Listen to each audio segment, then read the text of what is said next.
함께 나눌 하나님 말씀은 히브리서 4장 14절부터 5장 10절까지입니다. 주일 5절에는 히브리서를 연속으로 강해하고 있습니다. 오늘은 히브리서 4장 14절부터 5장 10절까지입니다. 강해 설교가 어떤 분들에게는 조금 어렵게 느껴질 수도 있어요. 근데 성경을 제대로 배우려면 또 강해 설교가 정말 좋습니다. 오늘은 히브리서 4장 14절부터 5장 10절까지 말씀 우리 한 절씩 교독하겠습니다. 그러므로 우리에게 큰 대제사장이 계시니 승천하시니 곧 하나님의 아들 예수시라. 우리가 믿는 도리를 굳게 잡을지어다.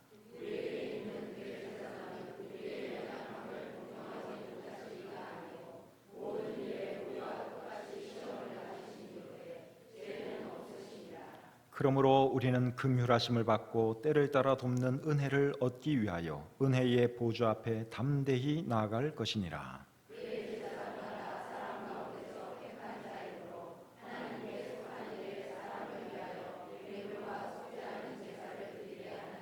그가 무식하고 미혹된 자를 능히 용납할 수 있는 것은 자기도 연약에 휩싸여 있음이라.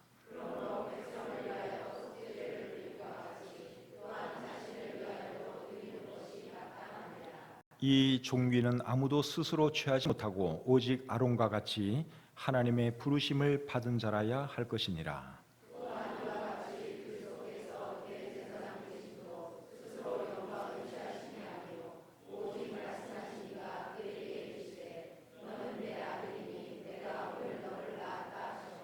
또한 이와 같이 다른 데서 말씀하시되 네가 영원히 멜기세덱의 반차를 따르는 제사장이라 하셨으니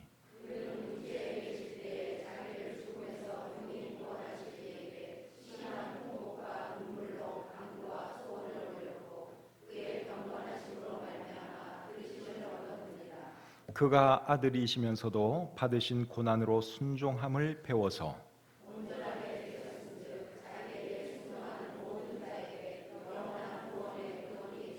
다 같이요. 하나님께 멜기세덱의 반차를 따른 대제사장이라 칭함을 받으셨느니라. 아멘. 하나님, 부족한 종이 말씀을 들고 섰습니다.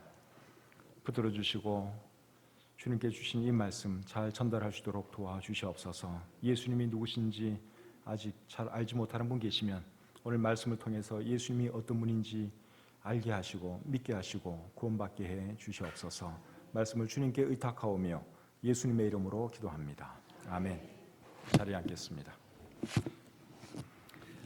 오늘 읽은 이 본문은 예수님을 대제사장으로 묘사하는 말씀입니다.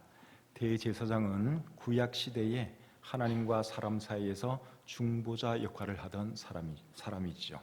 사람들이 죄를 지으면 죄 용서받도록 하나님께 제사 드리는 일을 했습니다. 오늘날에는 예루살렘에 성전이 없기 때문에 대제사장도 없지만 오늘 이 본문이 기록될 당시에는 예루살렘에 성전이 있었습니다. 근데 그 성전에서 제일 중요한 분이 누군가 하면 대제사장입니다. 그런데 오늘 이 본문은 예수님을 대제사장으로 묘사를 하고 있죠. 그런데 그냥 대제사장으로 묘사하지 않고 큰 대제사장으로 묘사하고 있습니다. 4장 14절을 제가 다시 한번 읽어드리면 이렇게 되어 있습니다. 그러므로 우리에게 큰 대제사장이 계시니 승천하시니 곧 하나님의 아들 예수시라. 여기 보면 큰 대제사장 이런 표현을 쓰고 있죠. 그냥 보통 대제사장이 아니라 큰 대제사장이라 그랬습니다. 여러분, 왜 예수님이 큰 대제사장이실까요?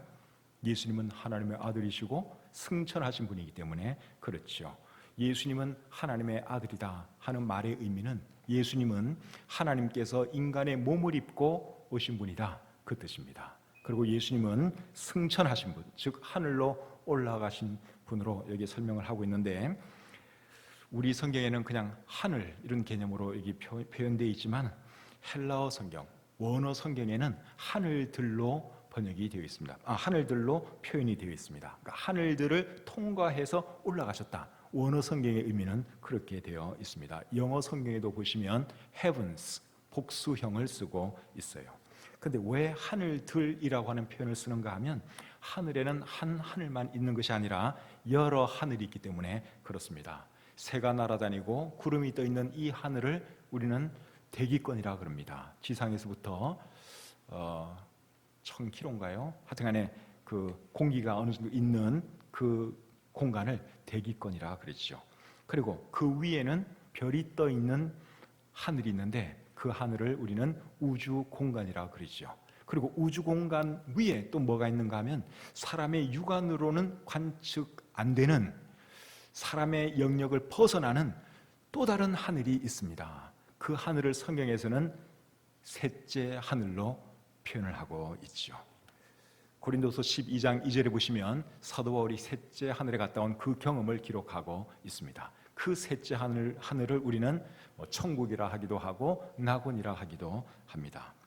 예수님이 제자들이 보는 가운데 하늘로 올라가셨어요. 대기권을 통해서 우주 공간을 통해서 저 위 하늘로 올라가셨는데 우리 예수님이 지금 어디 가 계시느냐? 셋째 하늘에 가 계십니다. 예수님이다가 먼저 천국 간 우리 성도님들도 많이 계시죠? 그분들도 어디에 계시는가 하면 사실은 셋째 하늘, 즉 천국에 가 계시죠. 그곳에서 우리 예수님은 어떤 역할을 하는가 하면 대제사장 역할을 하고 계십니다. 예수님께서 이 땅에 계실 때는 세상 죄를 지고 가는 어린 양의 역할을 하셨어요. 그런데 지금은 천국에서 그 역할이 아니라 대제사장 역할, 하나님과 사람 사이에서 중보자 역할을 하고 계십니다. 사람들이 죄를 지으면 그 죄 문제를 하나님과 사람 사이에서 이제 중재를 해 주는 것이죠. 그 역할을 예수님이 지금 천국에서 하고 계신다는 말씀입니다. 15절 말씀 우리 같이 한번 읽겠습니다. 15절 시작. 우리에게 있는 대제사장은 우리의 연약함을 동정하지 못하실 이가 아니요 모든 일에 우리와 똑같이 시험을 받으시니로되 죄는 없으시니라. 구약 시대의 대제사장은 사람이기 때문에 죄가 있을 수밖에 없었습니다. 그런데 예수님은 죄가 없는 분이셨죠. 여러분, 사람 중에 죄 없는 사람이 사실 있을 수가 없습니다. 아무리 착한 사람이라 해도 하나님 보시기에는 누추한 죄인일 뿐이죠. 그런데 예수님에게는 정말 죄가 없었습니다. 여러분, 사람의 몸을 가진 예수님이 어떻게 죄가 없으실 수 있느냐? 여러분들이 궁금해하실 수 있지만 왜 그런가 하면 예수님은 아담의 피를 물려받아서 이 땅에 태어나신 분이 아니라 성령으로 잉태되어 이 땅에 태어나신 분이세요. 그렇기 때문에 우리와 같은 그런 종류의 보통 사람이 아니었다는 것입니다. 그렇기 때문에 예수님은 죄 없이 태어나셨고 십자가에 달렸을 때도 죄 없는 상태에서 십자가에 달려 돌아가신 것이죠. 그런데 왜 죄인도 아니면서 죄도 안 지은 분이 왜 십자가에 달려 돌아가셨느냐? 그것은 저와 여러분들의 죄값을 대신 지불해 주시기 위해서 그렇게 하셨습니다. 이사야 53장 5절과 6절에 그렇게 말씀을 하고 있는데 제가 한번 읽어드리겠습니다. 이사야 53장 5절 6절입니다. 그가 찔림은 우리의 허물 때문이요 그가 상함은 우리의 죄악 때문이라. 그 다음에 6절을 보시면 우리는 다 양 같아서 그릇 행하여 각기 제 길로 갔거늘 여호와께서는 우리 모두의 죄악을 그에게 담당시키셨도다. 이 말씀을 잘 보시면 예수님이 왜 돌아가셨다는 것입니까?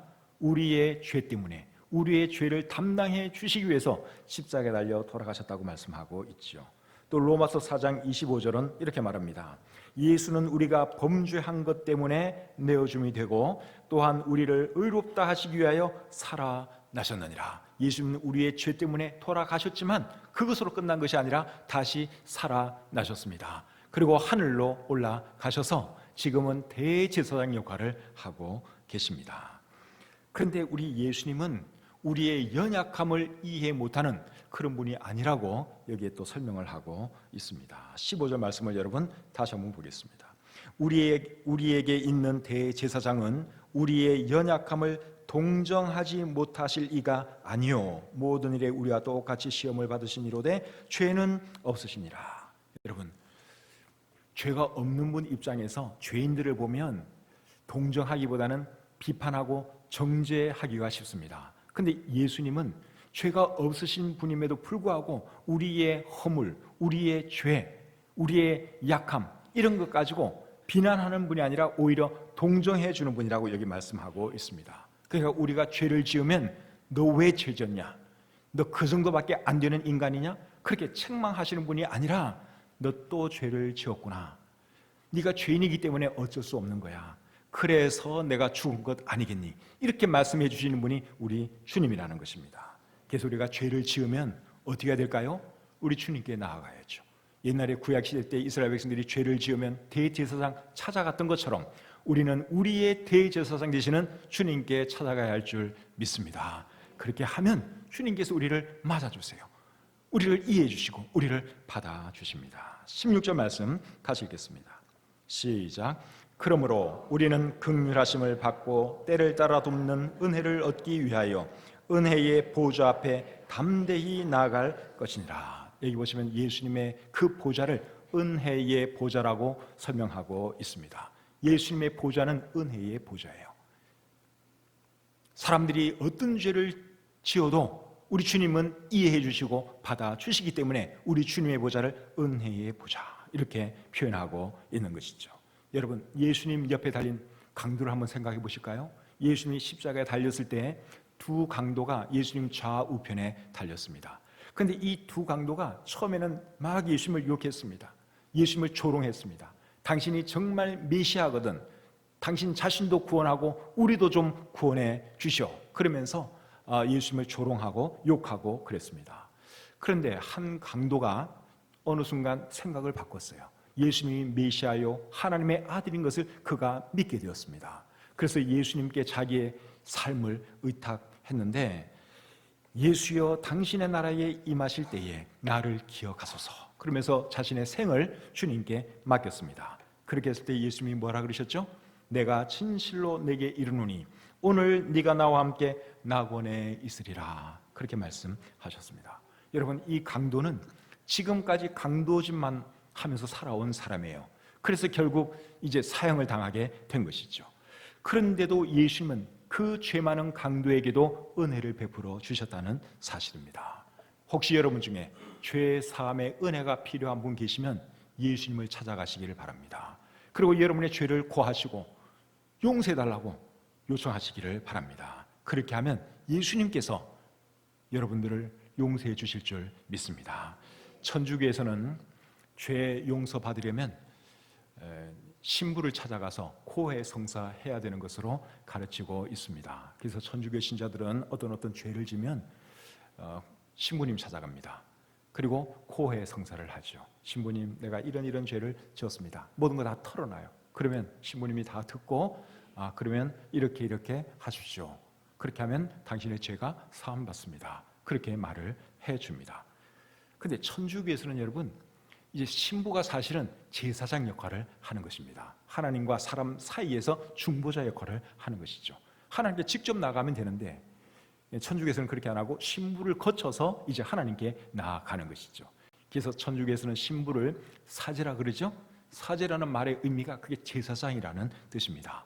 근데 성경에서는 죄 지은 사람들에게 뭐라고 말씀하는가 하면 예수님께 나가라 그렇게 말씀하고 있습니다. 이게 성경적인 거예요. 우리의 대제사장은 어느 인간일 수가 없습니다. 구약시대 때는 하나님께서 인간 대제사장을 세워서 죄 사해주는 그런 역할을 하셨어요. 근데 지금은 예수님이 우리의 유일한 대제사장이시고 예수님께 나가면 어떤 죄라도 다 용서받는 줄 믿습니다. 우리 주님의 보좌는 은혜의 보좌입니다. 5장 1절부터 3절 계속 보겠습니다. 대제사장마다 사람 가운데서 택한 자이므로 하나님께 속한 일에 사람을 위하여 예물과 속죄하는 제사를 드리게 하나니, 그가 무식하고 미혹된 자를 능히 용납할 수 있는 것은 자기도 연약에 휩싸여 있음이라. 그러므로 백성을 위하여 속죄제를 드림과 같이 또한 자신을 위하여도 드리는 것이 마땅하니라. 이게 무슨 말씀인가 하면, 구약시대의 대제사장은 자기 자신도 사실은 죄인이잖아요. 그렇기 때문에 다른 사람들의 죄를 위해서도 하나님께 속죄의 제사를 드리지만 자기 자신을 위해서도 속죄의 제사를 드려야 했습니다. 그런데 예수님은 그럴 필요가 없다는 것이죠. 왜냐하면 예수님은 죄가 없는 분이기 때문에 그렇죠. 자, 4절 말씀 우리 또 계속 보겠습니다. 4절 같이 읽을까요? 시작. 이 종기는 아무도 스스로 취하지 못하고 오직 아론과 같이 하나님의 부르심을 받은 자라야 할 것이니라. 대제사장은 사실은 굉장히 존귀한 직분이었습니다. 사실 누구라도 흠모하는 그런 사람이 대제사장입니다. 그런데 아무나 대제사장이 될 수 있는 것은 아니었습니다. 하나님께서 특별히 택한 사람만이 대제사장이 될 수 있었죠. 많은 사람들 가운데서 하나님이 아론을 택해서 첫 번째 대제사장으로 삼았습니다. 아무나 될 수 있는 게 아니에요. 하나님이 택해 주신 사람만이 대제사장이 될 수 있었고, 아론 이후에는 아론의 후손들 가운데 또 하나님께서 한 사람을 택해서 또 그 사람을 대제사장 세우고, 이런 식으로 이제 그 대제사장 직분이 계속 이어진 것이죠. 5절 6절 계속 보겠습니다. 또한 이와 같이 그리스도께서 대제사장 되심도 스스로 영광을 취하심이 아니요 오직 말씀하시니가 그에게 이르시되 너는 내 아들이니 내가 오늘 너를 낳았다 하셨고, 또한 이와 같이 다른 데서 말씀하시되 네가 영원히 멜기세덱의 반차를 따르는 제사장이라 하셨으니. 5절 6절 말씀의 내용은 예수님이 대제사장이 되신 것은 하나님의 선택에 의해서 되셨다, 그 말씀을 하고 있습니다. 그러니까 예수님은 어느 날 갑자기 사람들 앞에 나타나서 내가 메시아요, 내가 하나님이요, 나를 믿어야 구원받는 거요, 그런 식으로 말한 분이 아니라는 것입니다. 오늘날의 이단들은 다 그렇게 해서 이단들이 되는 거예요.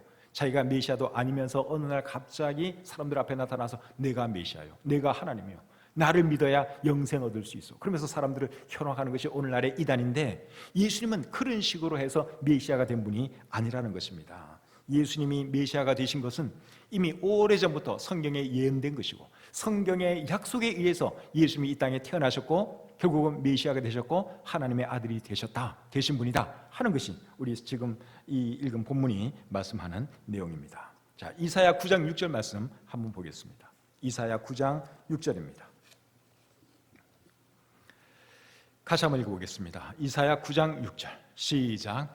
이는 한 아기가 우리에게 낳고 한 아들을 우리에게 주신 바 되었는데 그의 어깨에는 정사를 메었고 그의 이름은 기묘자라 모사라 전능하신 하나님이라 영존하시는 아버지라 평강의 왕이라 할 것임이라. 여기 보니까 한 아이에 대해서 설명을 하고 있는데 그 아이는 전능하신 하나님이라고 말씀을 하고 있죠.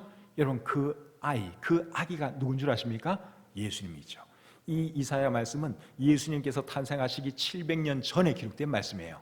그래서 메시아가 아기로 태어날 것을 여기서 말씀하고 있는 것입니다. 미가서 5장 2절 말씀 또 같이 한번 읽어보겠습니다. 미가서 5장 2절 시작. 베들레헴 에브라다야 너는 유다 족속 중에 작을지라도 이스라엘을 다스릴 자가 내게로 나올 것이라. 그의 근본은 상고의 영원에 있느니라. 자, 이 말씀은 메시아가 베들레헴에서 탄생할 것을 예언한 말씀이에요. 이 말씀도 예수님이 탄생하시기 700년 전에 기록된 말씀입니다. 근데 메시아가 어디서 탄생한다 그랬어요? 베들레헴에서 탄생한다 그랬죠? 근데 예수님이 베들레헴에서 탄생하셨잖아요. 그러니까 예수님이 이 땅에 태어나신 것 자체가 그냥 우연히 그렇게 된 것이 아니라 하나님의 계획에 의해서 예수님이 이 땅에 태어나셨고, 예수님이 고난당하신 것, 그것도 사실은 이사야 53장에 소상하게 잘 설명이 되어져 있고, 또 예수님의 부활에 대해서도 우리 성경에 다 예언이 되어 있는 그러한 내용들입니다. 오늘 본문 5절 중간에 보시면 이런 말씀이 있습니다. 너는 내 아들이니 내가 오늘 너를 낳았다. 이 말씀은 시편 2편 7절에서 가져온 말씀이에요. 근데 이 말씀은 무엇에 대한 말씀인가 하면 예수님의 부활에 대한 말씀입니다. 로마서 1장 3절 4절 말씀 제가 한번 읽어드리겠습니다. 그의 아들에 관하여 말하면 육신으로는 다윗의 혈통에서 나셨고 성결의 영으로는 죽은 자들 가운데서 부활하사 능력으로 하나님의 아들로 선포되셨으니 곧 우리 주 예수 그리스도시라. 여기 보면 하나님의 아들로 예수님이 선포되셨다, 인정되셨다, 그렇게 말씀을 하고 있는데 무엇을 통해서 그렇게 인정되셨느냐? 부활하셨기 때문에, 죽은 자들 가운데서 부활하사 하나님의 아들로 선포되었다, 인정되었다, 그렇게 여기 말씀하고 있죠. 그래서 예수님의 부활도 여러분 이게 뭐 누가 지어낸 그런 이야기가 아니라 이미 오래전에 성경에 예언된 것이고, 그리고 실제로 예수님은 부활하셨다고 하는 것을 여러분들이 아셔야 합니다. 예수님이 부활하신 것을 어떻게 알 수 있을까요? 뭐 여러 가지로 제가 설명해 드릴 수 있는데, 예수님이 부활한 것 첫 번째 증거는 예수님의 무덤이 비어 있었다는 것입니다. 분명히 예수님의 시신을 이렇게 장사 지냈는데 3일 뒤에 시신이 사라졌어요. 그리고 사람들 사이에서 예수님이 부활했다는 소문이 퍼지기 시작했습니다. 그런데 예수님을 미워했던 사람들, 또 부활을 믿지 않는 사람들은 이제 그 말을 어떻게 해서라도 없애기 위해서 예수님의 시신을 부지런히 찾았어요. 아마 예수님의 제자들이 훔쳐갔을 거다 생각하고 그들을 다 불러서 조사했을 거예요. 그런데 그 어디에서도 예수님의 시신이 발견되지 않았다는 것입니다. 예루살렘이 그렇게 큰 도시도 아니고 그 당시에 사람도 얼마 안 살았는데, 여러분 그 시신 어디다 갖다 숨긴다는 거, 몰래 어떻게 처리한다는 거, 그거 보통 일이 아니죠. 그런데 그 어디에서도 예수님의 시신이 발견되지 않았다는 것입니다. 여러분 왜 시신이 안 발견된 줄 아십니까? 부활하셨으니까. 그러니까 시신이 발견될 수가 없는 거죠. 또 예수님의 부활은 수많은 사람들이 실제로 목격한 사실입니다. 고린도전서 15장 6절에 보시면 사도 바울이 뭐라 그랬는가 하면 500명도 더 되는 사람들이 예수님의 부활을 목격했다. 500명도 더 되는 사람들이 동시에 예수님을 만났다. 그렇게 기록하고 있습니다. 그리고 그들 중에 상당수는 지금도 살아있다고 바울이 말을 하고 있어요. 여러분, 그게 사실이 아니라면 바울이 그런 말을 할 수가 없겠지요. 거짓말했다가는 돌에 맞아 죽지요. 사실이니까 그런 말 할 수 있었던 것입니다. 그리고 무엇보다도 제자들의 그 변화된 삶을 보면 예수님이 부활하신 것이 확실히 맞습니다. 예수님이 십자가에 달렸을 때는 제자들이 다 도망쳤어요. 그런데 어느 순간 제자들이 사람들 앞에 나타나서 예수님이 부활했다고 전하기 시작했습니다. 여러분, 무엇이 그 제자들을 바꾸었을까요? 부활하신 그 사실 자체가 제자들의 삶을 바꾸어 놓은 것입니다. 부활하신 주님을 만난 거예요. 그러니까 이제는 두렵지가 않죠. 설령 죽어도 나는 이제 주님처럼 나도 부활할 수 있다. 그 믿음이 그들 가운데 생긴 것입니다. 그래서 그들이 담대히 나가서 부활의 주님을 증거하기 시작한 것이죠. 그리고 무엇보다도 사도 바울의 삶이 예수님의 부활을 놀랍게 증거하고 있습니다. 사도 바울은 예수님 믿기 전에 박해자였습니다. 아주 못된 박해자였습니다. 예수 믿는 사람들 잡아가두고 죽이고 하던 것이 그가 하던 일이었습니다. 그런데 이 박해자 사울이, 바울의 과거 이름은 사울이었는데, 이 사람이 어느 날 예수 믿는 사람이 된 거예요. 여러분, 무엇이 그를 변화시켰을까요? 예수님의 부활 아니고서는 설명할 길이 없습니다. 잘 나가던, 세상적으로 잘 나가던 그 박해자 사울이 뭐가 답답해서 여러분 예수 믿는 사람이 되었을까요? 그의 삶은 한평생 고생하고 고통당하고 핍박당하는 삶이었는데, 그러다가 결국 순교당해 죽고 말았거든요. 예수님의 부활 아니고서는 사울의 변화된 삶을 설명할 길이 없습니다. 그래서 예수님의 부활도 여러분 역사적인 사실이고, 예수님이 태어나시기 한참 이전부터 모든 것들이 다 성경에 예언된 내용이다 하는 것이죠. 그리고 오늘 보면 이 6절에 보시면 예수님은 멜기세덱의 반차를 따르는 제사장이라고 말씀하고 있습니다. 반차라는 말은 서열, 순서 그런 뜻인데, 원래 구약 시대의 대제사장은 아론의 후손만이 될 수 있었습니다. 아론의 후손 아닌 사람은 대제사장 절대로 될 수가 없습니다. 그런데 예수님은 아론의 자손이 아니라는 거예요.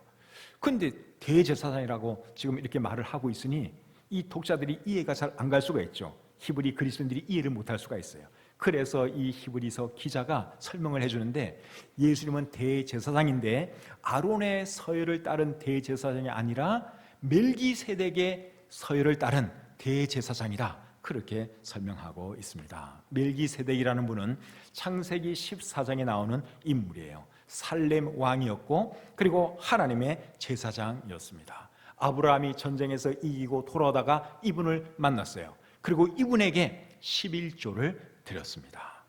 이분에 대해서는 히브리서 7장 1절부터 4절에도 잘 기록이 되어 있는데 한번 잠시 보겠습니다. 이 멜기세덱은 살렘 왕이요 지극히 높으신 하나님의 제사장이라. 여러 왕을 쳐서 죽이고 돌아오는 아브라함을 만나 복을 빈 자라. 아브라함이 모든 것의 10분의 1을 그에게 나누어 주니라. 그 이름을 해석하면 먼저는 의의 왕이요 그 다음은 살렘 왕이니 곧 평강의 왕이요 아버지도 없고 어머니도 없고 족보도 없고 시작한 날도 없고 생명의 끝도 없어 하나님의 아들과 닮아서 항상 제사장으로 있느니라. 이 사람이 얼마나 높은가를 생각해 보라. 조상 아브라함도 노량물 중 10분의 1을 그에게 주었느니라. 자, 여기 보시면 이 멜기세덱이라는 인물은 참 신비한 인물입니다. 아버지도 없고 어머니도 없고 족보도 없고 또 하나님의 아들을 닮아서 항상 제사장으로 있다, 이렇게 여기 말씀하고 있는데, 이분은 하나님께서 왕으로 제사장으로 나타나신 분이라고 생각이 됩니다. 그런데 예수님이 이분의 계열 대제사장이다, 지금 성경이 그렇게 말씀하고 있는 것이죠. 본문 7절부터 10절 계속 보겠습니다. 7절부터 10절.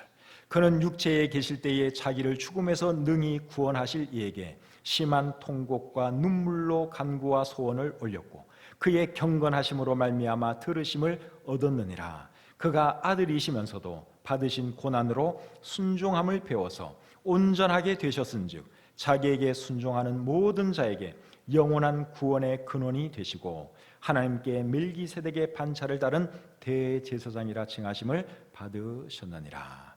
자, 방금 읽은 이 말씀에는 예수님께서 이 땅에서 하신 일에 대해서 말씀을 하고 있습니다. 7절 상반절에 보니까 자기를 죽음에서 능히 구원하실 이에게 심한 통곡과 눈물로 간구와 소원을 올렸다고 말씀을 하고 있는데, 이 말씀은 예수님께서 잡히시던 그날 밤에 겟세마네 동산에서 하나님께 간절히 기도한 것을 의미합니다. 예수님께서 십자가의 그 고통을 바라보면서 하나님께 기도했죠. 하나님 아버지, 만일 할만하시거든 이 잔을 내게서 지나가게 하옵소서.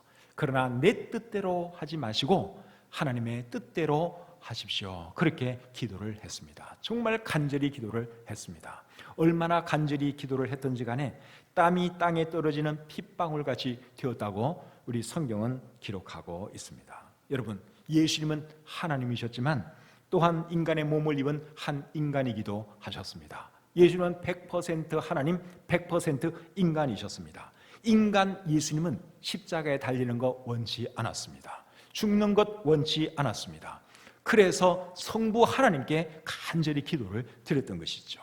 그렇게 기도를 드렸더니 하나님께서 그 기도를 들어주셨습니다. 안 들어주셨다고 여러분들이 생각할 수 있는데 기도를 들어주셨습니다. 7절 하반절 다시 한번 보세요. 그의 경건하심으로 말미암아 들으심을 얻었느니라. 어떻게 하나님께서 예수님의 기도를 들어주셨느냐? 십자가에 달려 죽게 하셨지만 예수님을 다시 부활하게 해 주셨죠. 그렇게 해서 예수님은 영원한 구원의 근원이 되셨습니다. 8절과 9절 우리 다시 한번 같이 읽어보겠습니다. 8절 9절 시작. 그가 아들이시면서도 받으신 고난으로 순종함을 배워서 온전하게 되셨은즉 자기에게 순종하는 모든 자에게 영원한 구원의 근원이 되시고, 예수님이 영원한 구원의 근원이 되셨다고 말씀하고 있습니다. 여러분, 이 세상의 모든 사람은 하나님 앞에서 다 죄인입니다. 죄인은 하나님의 벌을 받아야 하는데 하나님께서 죄인들에게 내린 벌이 뭐죠? 죽는 거예요. 그리고 죽음 뒤에 심판당하는 것입니다. 그런데 예수님께서 우리를 사랑하셔서 우리의 죄값을 대신 지불해 주셨습니다. 그렇기 때문에 사람이 죄 용서받고 구원받으려면 예수님의 십자가 공로를 의지할 수밖에 없습니다. 그런데 많은 사람들이 그 사실을 받아들이지를 않아요. 죄사함 받기 위해서, 구원받기 위해서 뭘 하는 줄 아십니까? 선행을 합니다. 수행을 합니다. 고행을 합니다. 어떤 종교적인 행위를 합니다. 그렇게 하면 죄사함 받을 수 있다고 생각하는 거예요. 그렇게 하면 구원받을 수 있다고 생각을 하는 거예요. 그런데 여러분, 그렇게 해서는 절대로 구원받을 수 없습니다. 이사야 64장 6절에 이런 말씀이 기록되어 있습니다. 우리는 다 부정한 자 같아서 우리의 의는 다 더러운 옷 같으며 우리는 다 잎사귀같이 시들므로 우리의 죄악이 바람같이 우리를 몰아가나이다. 우리의 의는 다 더러운 옷과 같다 그랬어요. 여러분, 사람이 의로우면 하나님 앞에서 얼마나 의로울 수 있겠습니까? 그러니까 우리는 절대로 우리의 의를 가지고 하나님 앞에 나아갈 수가 없어요. 인간적으로 아무리 의롭게 산다고 할지라도 거룩하신 하나님 눈에는 누추한 죄인에 불과하죠. 그러니까 우리의 선행 의로는 절대로 구원받을 수가 없습니다. 또 예레미야 2장 22절 23절은 이렇게 말합니다. 네가 잿물로 스스로 씻으며 네가 많은 비누를 쓸지라도 네 죄악이 내 앞에 그대로 있으리니 네가 어찌 말하기를 나는 더럽혀지지 아니하였다, 바알들의 뒤를 따르지 아니하였다 하겠느냐. 여러분, 우리의 이 더러운 죄 비눗물로 씻을 수가 없습니다. 선행으로도 씻을 수가 없고 종교 행위로도 씻을 수가 없습니다. 우리가 죄사함 받을 수 있는 길, 우리가 구원받을 수 있는 길은 오직 예수 그리스도 한 분밖에 없음을 믿으시기를 바랍니다. 예수님 믿어야 구원받는 거예요. 다른 길은 없습니다. 근데 이렇게 말하면 또 어떤 분들은 그거는 기독교의 독선 아닙니까? 그렇게 말할 수도 있는데, 그런 거는 기독교의 독선이라고 말하면 안 되고 하나님의 은혜라고 말해야 하는 것이 옳습니다. 여러분, 집에 불이 났어요. 그 집안에 지금 사람들이 있습니다. 누가 구해주지 않으면 다 죽게 생겼어요.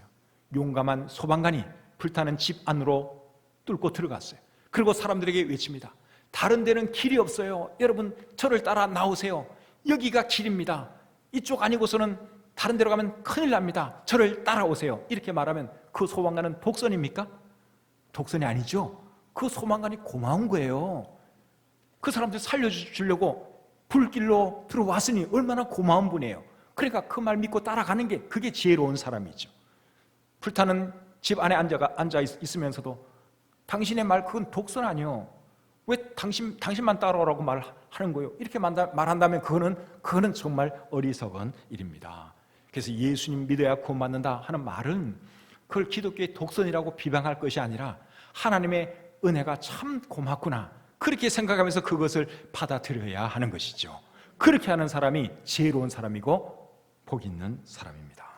여러분들 중에 아직 예수님 믿지 않고 있는 분이 계시면 여러분도 예수님 믿으시기를 바랍니다. 예수님은 여러분의 죄를 위해서, 그리고 저의 죄를 위해서 2000년 전에 십자가에 달려 돌아가셨고 죽으신 지 3일 만에 부활하셨습니다. 그리고 하늘로 올라가셨고 지금은 천국에서 대제사장 직분을 감당하고 계십니다. 이 사실에 대해서 여러분들이 아직도 모르고 계셨다면 여러분, 이제라도 예수님을 여러분의 주님으로 모셔드리시기를 바랍니다. 그리고 이미 믿으셨다면 여러분 늘 참 하나님께 영광 돌리는 그런 삶을 살아가시기를 바라고, 혹시 생활 가운데 죄를 범하게 되면 대제사장 되시는 예수님을 찾아가십시오. 하나님, 내가 부족해서 또 이런 죄를 지었습니다. 용서해 주십시오. 그렇게 말하면 우리 주님은 은혜의 보좌에서 은혜를 베풀어 주십니다. 우리 주님의 은혜가 여러분들 삶 가운데 충만하시기를 주님의 이름으로 축복합니다. 기도하겠습니다. 하나님 아버지, 하나님 말씀을 통해서 예수님이 누구신지 다시 한번 배우시도록 해주신 것 참 감사합니다. 죄 많은 우리 인생들을 위해서 예수님이 십자가에 달려 돌아가셨고 죽으신 지 3일 만에 부활하시고 승천하심으로 우리의 영원한 주님이 되어주셔서 참 감사합니다. 우리에게 다른 것 아무것도 요구하지 아니하시고 그저 믿음 하나 보시고 우리를 구원해 주셨는데 늘 그 은혜 감사하며 살아가는 저희들 되게 도와주시고, 이 주님의 은혜를 알지 못하는 우리 이웃 사람들에게, 우리 믿지 않는 가족들에게 계속 증거함으로 이 땅에서 우리 주님의 나라를 확장해 나가는 우리가 되게 해 주시옵소서. 주신 말씀을 감사드리며 예수님의 이름으로 기도합니다. 아멘.